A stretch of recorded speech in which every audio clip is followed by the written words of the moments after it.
Hello friends, जय हिंद। तो friends, आज की इस वीडियो में मैं आपको बताने वाला हूँ मैट्रिक्स यानी आव्यूह। तो फ्रेंड्स, आव्यूह क्या होता है इसको हम समझ लेते हैं।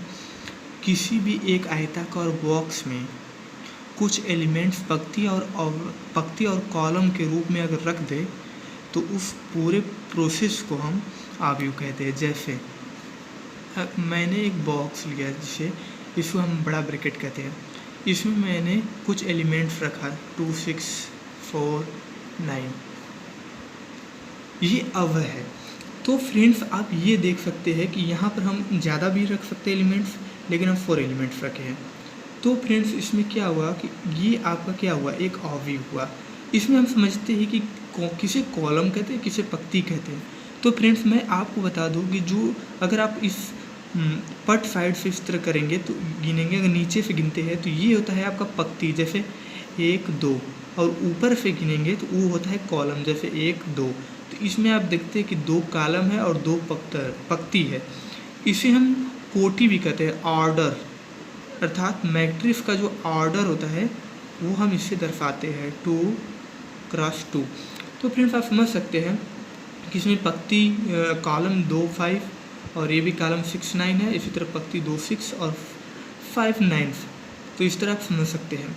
ये आपका मैट्रिक्स का अवधारणा या मैट्रिक्स का डिफिनीशन रहा कि कोई एलिमेंट्स हो उसे पंक्ति और मतलब रो और कॉलम के अवयव में किसी आयताकार बॉक्स में रख दे तो वो आपका मैट्रिक्स कहलाता है। तो फ्रेंड, मैट्रिक्स को हम ऐसे भी रख सकते हैं। ये मैट्रिक्स का ही प्रतीक है, देखिए इसके अंदर भी आप एलिमेंट्स रख देंगे तो ये भी मैट्रिक्स कहलाएगा। तो मैट्रिक्स के प्रतीक को समझिएगा, ये इस तरह कोष्टक रहेगा और दूसरा 2 खड़ी पाई इस तरह। तो आप समझ गए होंगे फ्रेंड्स, मुझे उम्मीद है। तो फ्रेंड्स, अगला हम इसके कुछ काइंड्स देखते हैं, मतलब प्रकार से देखते हैं। जो मैट्रिक्स के प्रकार है उसे हम देखते हैं। तो पहला जो आपका फ्रेंड्स है स्तंभ आव्यूह है, जिसे इंग्लिश में कॉलम मैट्रिक्स कहते हैं। तो फ्रेंड्स, कॉलम स्तंभ का मतलब क्या हुआ? स्तंभ का मतलब ऐसा मैट्रिक्स जो स्तंभ की तरह होना चाहिए। तो ऐसे मैट्रिक्स का डिफिनीशन होता है कि इसमें जो कॉलम होता है ना वो सिंगल होता है और आपका रो जो होता है मतलब पंक्ति वो कितना हो सकता है। जैसे कि इसी को देख लीजिए, तो इसमें हम 2, 4, 3 रख दिए। तो आप देखिए इसमें कॉलम क्या है, एक ही है, सिंगल। लेकिन आप पंक्ति गिनेंगे तो 1, 2, 3 है। तो आप ये समझ सकते हैं ये कौन सा मैट्रिक्स है फ्रेंड्स, ये स्तंभ आव्यूह है, कॉलम मैट्रिक्स। दूसरा का नंबर पे आते हैं पंक्ति आव्यूह। पंक्ति आव्यूह का मतलब रो मैट्रिक्स। तो फ्रेंड्स, आप समझ सकते हैं इसका उल्टा, आप अगर इसी को पलट दे, जैसे मैं आपको दिखा रहा हूँ, इस तरह मैट्रिक्स रख दिए, इसमें 1, 2, 3। तो इसमें आप देखिए एक रो, मतलब कि पंक्ति आव्यूह में एक पंक्ति, देखिए समझिए बात को, स्तंभ आव्यूह में एक स्तंभ होना चाहिए, पंक्ति से मतलब नहीं कितना हो। और इसी तरह पंक्ति आव्यूह में एक पंक्ति होना चाहिए, कॉलम का मतलब नहीं कितना होना चाहिए। तो आप समझ रहे हैं, एक पंक्ति, कॉलम 1, 2, 3, वो ज़्यादा भी हो सकते हैं।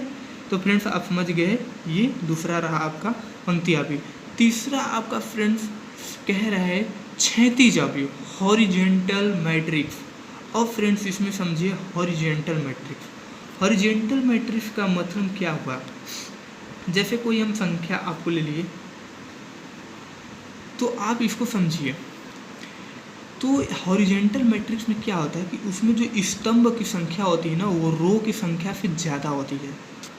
डिफिनेशन को समझिएगा, स्तंभ की संख्या रो की संख्या से ज़्यादा होती है। ये आपका जो है क्षैतिज आव्यूह है। तो क्षैतिज आव्यूह में क्या कहता है, इसमें देखिए 1, 2, 3, कॉलम कितना है, 3 है, पर पंक्ति कितना है, 1, 2। मतलब हमेशा इसमें कॉलम की संख्या ज़्यादा, ये जो है 2x3 का है। तो जब भी होगा तो इसमें पंक्ति की संख्या कम होगी, कॉलम की संख्या ज़्यादा होगी।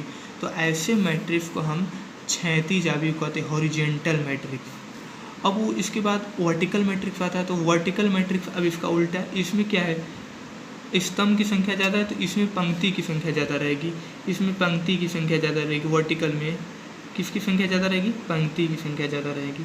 तो समझिए इसमें, तो इसमें होगा 3, 4, 5, इसके बाद हो गया 6, 7, 8। अब इसी तरह देख लीजिए, इसमें क्या है, 1, 2 पंक्ति है, कॉलम, तो इसमें 3x2 हुआ। तो इसे हम कहेंगे कॉलम मैट्रिक्स। तो फ्रेंड्स, बात समझ में आ रहा है। इसके ये आपका रहा ऊर्ध्वाधर आव्यूह हो गया, वर्टिकल मैट्रिक्स। अब इसके बाद जो मैट्रिक्स आता है वो वर्ग आव्यूह। वर्ग आव्यूह का मतलब इसे सेम, कॉलम भी सेम और पंक्ति भी सेम।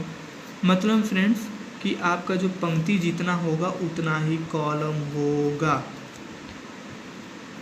तो ऐसे आव्यूह को स्क्वायर मैट्रिक्स वर्ग आव्यूह कहते हैं। जैसे इसका कोटि 2x2, ये 3x3 का भी हो सकता है, कुछ भी हो सकता है, लेकिन इसमें जो पंक्ति है और आव्यूह सेम होना चाहिए तो उसे स्क्वायर मैट्रिक्स कहते हैं।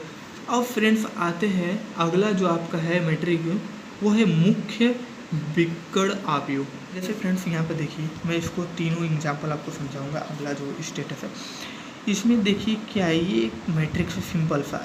इसका जो ये विकर्ण वाला है पोर्शन, ये देख रहे हैं, ये हुआ मुख्य विकर्ण आव्यूह। और इसके अगर अवयव पूछता है तो यही इनके अवयव भी हो गए।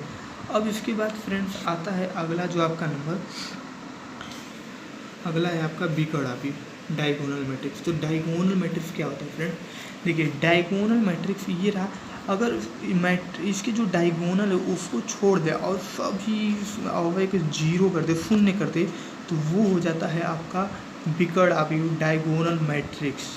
इसके बाद फ्रेंड्स अगला आपका है एक अदिश आव्यूह, स्केलर मैट्रिक्स। तो स्केलर मैट्रिक्स क्या होता है फ्रेंड्स, वो एक डायगोनल मैट्रिक्स होता है, बट उसका जो विकर्ण है वो डायगोनल है, वो सेम होना चाहिए। जैसे देखिए यहाँ पर 3 3 के बाद 8 था, यहाँ पर मैंने 3 3 कर दिया, सेम कर दिया है, तो इसे हम कहते हैं स्केलर मैट्रिक्स। इसके बाद आपका फ्रेंड्स लास्ट 9 वाला है इकाई आव्यूह, मतलब यूनिट मैट्रिक्स। तो फ्रेंड्स यूनिट मैट्रिक्स का मतलब कि सभी अवयव जीरो हो, उसका डायगोनल 1 1 1, केवल 1 1, ये समझिएगा, केवल 1 1, और सभी क्या हो, जीरो हो। तो ऐसे मैट्रिक्स को हम क्या कहते हैं, यूनिट मैट्रिक्स। तो फ्रेंड्स इनको हम फिर से एक बार समझ लेते हैं। यहाँ से देखिए ये आपका रहा स्तंभ आव्यूह, जिसमें 1 कॉलम, मतलब स्तंभ की तरह दिख रहा भी, और ये है आपका पंक्ति आव्यूह। देखिए पंक्ति की तरह दिख भी रहा है, जिसमें एक पंक्ति हो, मतलब एक कॉलम हो तो स्तंभ आव्यूह, एक पंक्ति हो तो पंक्ति आव्यूह। अब इसके बाद आते हैं हम हॉरिजॉन्टल मैट्रिक्स, मतलब क्षैतिज आव्यूह। तो क्षैतिज आव्यूह में क्या होता है, आपके कॉलम की संख्या ज़्यादा होना चाहिए, पंक्ति की संख्या कम होना चाहिए। उसके बाद आते हैं हम वर्टिकल आव्यूह। वर्टिकल आव्यूह में क्या है, देखिए इसमें कॉलम की संख्या ज़्यादा था तो इसमें सिंपल सी बात है पंक्ति की संख्या ज़्यादा होगी। तो पंक्ति की संख्या जिसमें अधिक हो और कॉलम की संख्या कम हो, उसे हम कहते हैं वर्टिकल आव्यूह। इसके बाद वर्ग आव्यूह का मतलब, स्क्वायर आव्यूह का मतलब जिसमें पंक्ति और कॉलम दोनों सेम हो। मुख्य विकर्ण आव्यूह मतलब जिसका विकर्ण हमको अवयव को, इसी को कहते हैं मुख्य विकर्ण आव्यूह। इसके बाद जो विकर्ण आव्यूह होता है, वो विकर्ण आव्यूह का मतलब सभी एलिमेंट्स अवयव 0 0 हो, केवल विकर्ण को छोड़कर, उसके विकर्ण को छोड़कर। अब उसके बाद जब अगर विकर्ण जो होता है उसको अगर सेम बना देते हैं और सभी अवयव 0 0 होते हैं, तो उसे हम कहते हैं अदिश आव्यूह, स्केलर मैट्रिक्स।